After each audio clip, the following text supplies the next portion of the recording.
Hey guys, welcome back. So today we have this super nice '06 Sierra here in the shop. The customer, he noticed the antifreeze was low. They put a fender on the truck or something, noticed the antifreeze was low, and I happened to pull the dipstick and it's really milky supposedly. I have not got a chance to look at it. We're fixing to get right to that. But so we're thinking blown head gaskets. The truck came here. We're fixing to tear it apart. I talked him into doing a BTR truck Norris while we're at it here. Super excited about that. We're going to be doing the truck Norris NSR. I already got the parts in, everything. We're ready to go. And we're, BTR head gaskets and that sort of thing. But I'm hoping it's the head gasket, not anything crazy. That's there's a few causes, but that's one of the only main causes that could cause oil getting into the, or antifreeze getting into the oil. But this is a super nice truck. You don't find them like this very often. It's, like I said, it's '06 Sierra. It's extended cab, four-wheel drive, 5.3. I'm excited to work on it. It's very nice to have a clean start on a nice truck whenever you're working on them. And, you just don't have to worry about dirt and everything, but you got to make sure the body's protected, and you got to be careful with everything like that. But super nice truck. I'm unsure of the mileage, and I'll show you all something interesting. So you can kind of see there, '06, 5.3. But I got to looking on the motor, which it's a late year '06. I don't know if you'll be able to see, but it has 799 heads on it. You probably can't see that, but I'll show you all whenever we get them off. But it has 799 heads on it, so I thought that was pretty cool. I've never seen one that is not the next body style. I've never seen a GMT 800 with 799s besides like maybe the HO53 or whatnot. But we're fixing to get the oil out of it. That's going to tell us a lot and see actually how much antifreeze is really in the oil. And then we can get started with taking the air box out, the intake tube, get the intake off of it, radiator out, everything like that, and preparing and pulling the heads and pulling the camshaft. Now, I'm hoping the cam bearings is all good. I think this truck's in the 200,000 mile range, but hopefully it didn't hurt nothing. He didn't drive it very long, if any, with antifreeze in the oil. So hopefully everything's going to be good to go. But let's get the oil drained out of it and see what that looks like, and that should be able to tell us quite. Okay, so we're fixing to pull the oil out of it here. I'm hoping it's not too terribly bad, but I don't know what to expect. So you are getting the first look at it along with me. I don't see any water in it so far.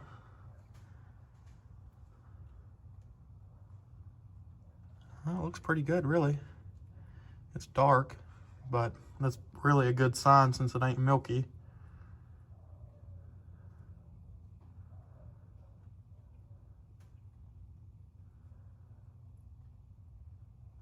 Yeah, I don't know. It ain't looking too bad. Not a whole lot of antifreezes went into it, that's for sure. But maybe it's just not settled out or whatnot, but the oil looks pretty good. It's just really dark. So I've gave the oil time to settle here, and I'm really just not seeing any water in it. Now I pulled the dipstick, and I don't know if you all can see here, but it's just got like a film on it that's like really nasty, and it does seem like it's all wet and watery. It won't focus on it there. But there's like a rust film and water all over the dipstick. It's real rough looking. But I'm just confused on why that's not adding up, is there doesn't seem to be any water in the oil, but the dipstick looks like there's been water in the oil. You can see on my finger there, you can see where it's got a little milky discolor. Well, we're getting ready to pull this driver's side valve cover off and look and see if it's any milkiness in there. No. I see absolutely no sign of antifreeze. And it actually looks very good. Guys, I'm starting to think that this truck does not have blown head gaskets. I did not notice any water or any antifreeze in the oil. I just pulled the driver's side valve cover off of it. It looks great. I don't see any milkiness in there from moisture or from the antifreeze coming up on top of the engine. The customer just had water pump gaskets, one of the heater core lines, a bunch of gaskets on the engine replaced. And I'm thinking that it got air in it and they didn't recheck the antifreeze after they filled it the first time. And it was low in the tank and he's seen moisture on the dipstick and assumed it was the head gasket. Now that's easy done. And, you know, it's hard to say, but as far as the oil and as far as the valve cover, I'm not noticing any antifreeze whatsoever in any of those areas. I'll pull the passenger side off and I'll look there. But, and we'll go from there. But if they both look good, then I'm going to say our head gaskets are fine. And we will go ahead and throw the BTR truck Norris in this thing anyway, because that's just going to happen. If you come to TEK Performance, we got to do something performance-wise. We're not a mechanic. We don't do everyday work. We do performance-related stuff. But we're going to pull this passenger side valve cover off and see what we got there. But so far, it's looking good as far as not being the valve or being the head gaskets. Okay, let's pull the passenger side valve cover off. Looks perfectly fine to me. I see a little gunk. It could use some engine flush, that's for sure. But guys, I am seeing no sign of antifreeze anywhere. So I really think this truck does not have a blown head gasket. Well guys, we've been working on getting the cam out here. Got the rockers off, water pump, got the radiator out. Everything's looking and going good so far. I have noticed a few things. Like one of these transmission lines, this bottom line, I don't know if you'll be able to see. You probably can't, but it's super like crusty, corroded, rusty. Looks really rough there. And I've also noticed a few other things, like there's some really rusty parts on this motor like I've never really seen before. Like this heat shield on the exhaust, it's just as rusty as the cast manifold is. But everything is going good so far. We're fixing to go to lunch, and then we're going to come back and get the dampener off and get the front cover out. Hopefully the cam bearings look good. That always scares me, especially with high mileage stuff. But hopefully they look good, and then we can get the old cam out, get the new cam in, and start putting this project back together. I'm excited to hear how it sounds. He's going to change some stuff on the exhaust. We are leaving stock manifolds on it with cats, of course. So we're going to hear how that sounds. It'll be something just a little bit different. I think this is the first video of that my tractors has been in the background, my 2 cylinders. This is a 51 model John Deere A, and this is a 42 model John Deere B. If you guys ever want to see a video of them, I got a couple more, but if you ever want to see a video, something a little bit different here on the channel, then I would definitely be happy to do that. But yeah, so we're going to get this cam out and work on getting the new one in. Hopefully the bearings look good. We're going to cross our fingers. Okay guys, we have the old factory camshaft out. Everything went pretty good. Now the bearings, they're not terrible, but you can definitely see some wear on them there. You can see a little copper there on the bottom, but other than that, it's pretty clean, looks pretty good. It does have a new oil pump in it. I wasn't expecting to see that, but it does have a new oil pump. So far, everything's going well. You can see it. It's pretty clean inside, but we can look inside the timing cover here, which they've had this off to do the oil pump, but nothing too terribly bad. It is dirty, but in the camshaft don't look too bad. I don't have any crazy marks on it or anything like that. So for 220,000 miles, I believe what's on the truck, it ain't too terribly bad. But like I said, those bearings are not terrible, but they're not the best either. So but I've ran into a lot worse problems, so I can't really complain too much about these. We're fixing to get the BTR camshaft slid in there, and I'll show you guys on the specs on this for ones who may not know or have not seen. This is the truck Norris NSR from Brian Tooley. 212 on the intake, 224 on the exhaust. I believe that's what it is. I ain't sure, don't quote me to that. But and 498 on the lift on the intake and exhaust, and a 107 lobe separation. So we're gonna get that lubed up and get her put in here, so that way we don't have to risk the lifters falling any longer than we need. I have the wooden dowel rods in there. Those work perfectly. And yeah, let's get this new cam put in. I don't have y'all in the best position here, but I'm going to try to make something work, and I may end up knocking you off. But I got the cam lubed up, or at least half of it anyway.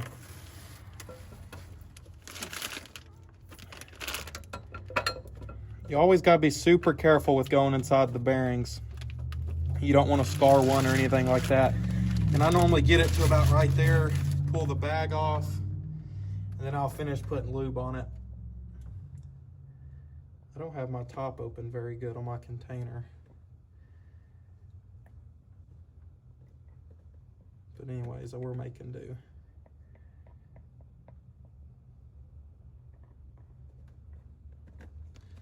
That should be good to go.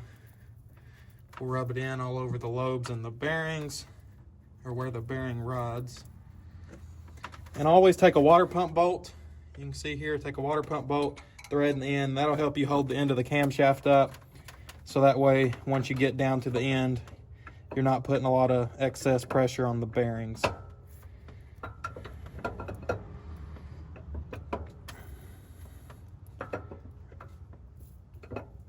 Guys, the casting quality. There we go. I always put this over here at the 3 o'clock to help line up the sprocket. The casting quality on this BTR cam versus that Temu is unbelievable difference.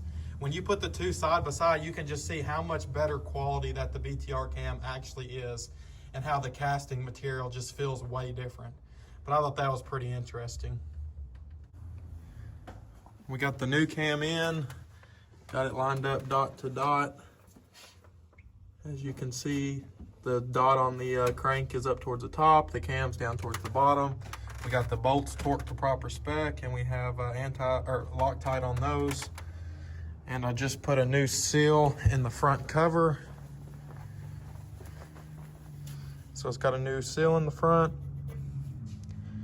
All that looks great. We're fixing to get this front cover on, and then we can work on putting on the rockers and the water pump and start moving forward, put it back together. Someone had put a new oil pan gasket on it and a new front cover gasket, which the Felpro gasket, it looks fine, and these are reusable gaskets, but I'm gonna go ahead and put the new one that come in the Brian Tooley cam kit.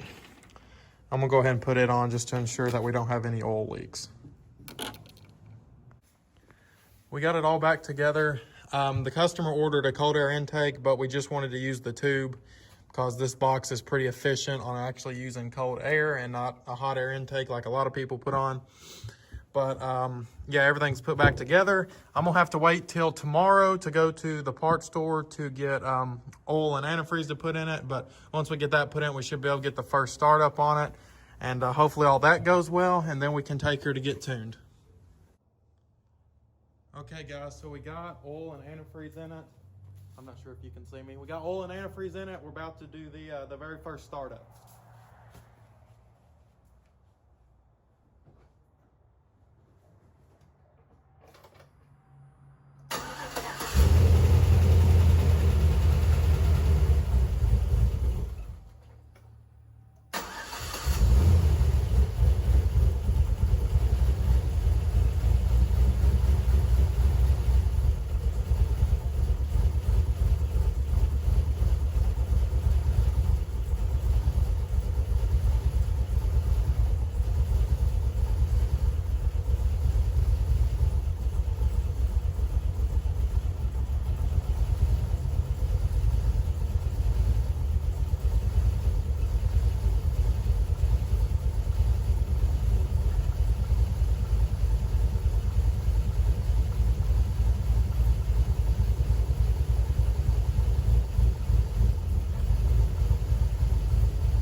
We got good oil pressure. Now this has not been tuned, obviously, so it's gonna run pretty bad, but it hasn't been tuned. It's got good oil pressure. It started right up, so we'll take her and get her tuned, and then we'll see how it sounds.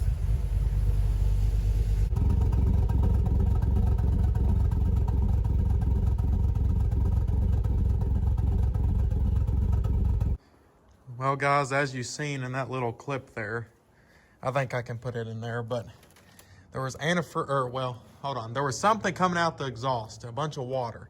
Now I marked the antifreeze level and it has not gone down, but you can see there's a bunch of and a lot of it's dried up.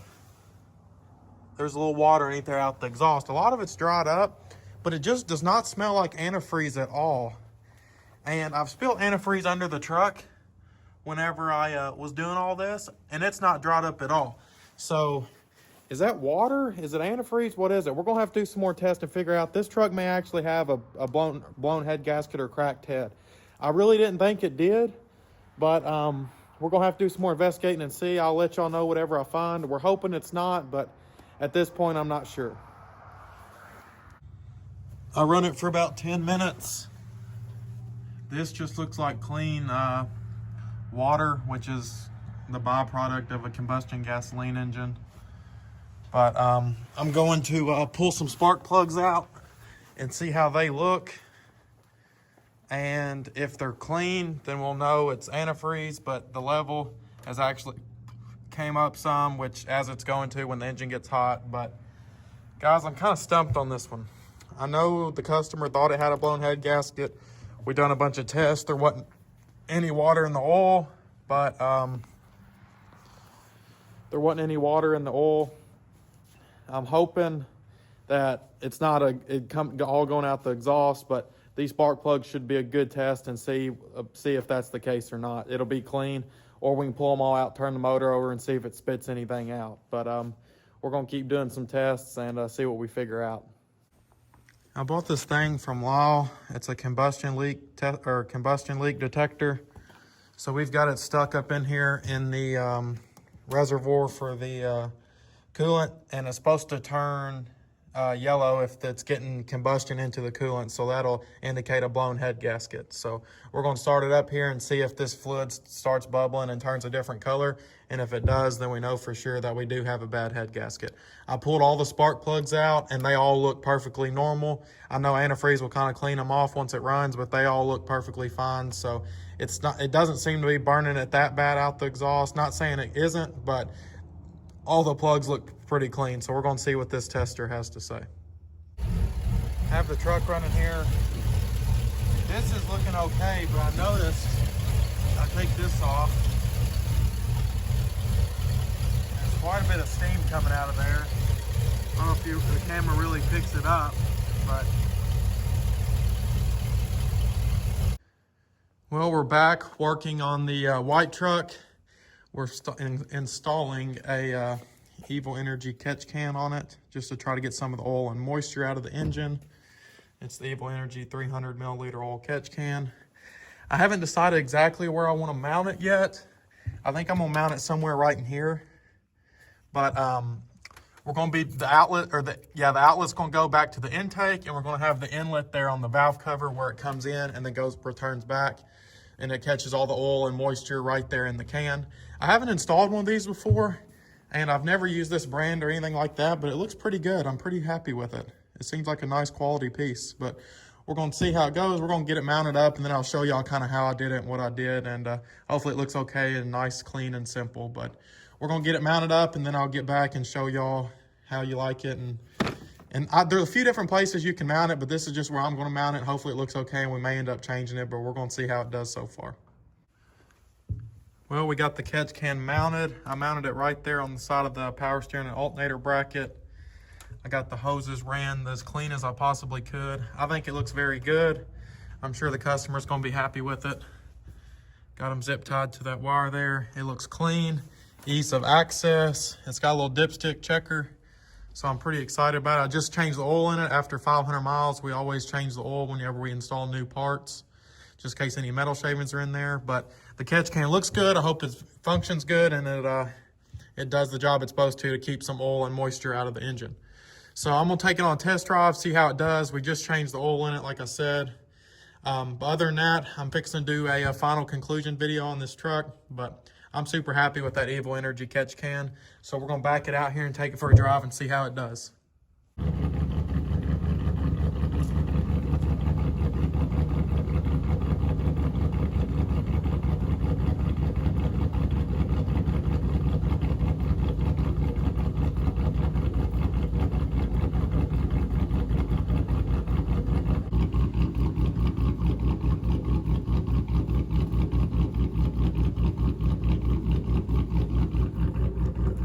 pretty good. Well guys, this is a wrap on the Sierra. It's running good, driving good, sounding good as you heard. Just to go over, we did a truck Norris NSR. We put this intake tube on it, factory box, and we done a catch can. Now I know we had a lot of trouble, like with the head gasket situation. We thought was bad. The truck's running great, driving great, sounding good. We're not getting any antifreeze in the oil. No antifreeze is going down in the coolant tank. Everything seems to be okay. We've put a few hundred miles on the truck since it's been done, but it's running great, driving great, looks good, sounds good. I'm extremely happy with this one. But that just goes to show you, you never know. It takes a lot to diagnose some vehicles sometime, and it can be a real challenge, and you can spend a lot of time doing it. But overall, this one's done, and it's fixing to head out of here. Super happy with it, and I think the customer is too. But I hope you guys enjoyed this video, and thanks for watching. Please like, subscribe, and share. Thank you.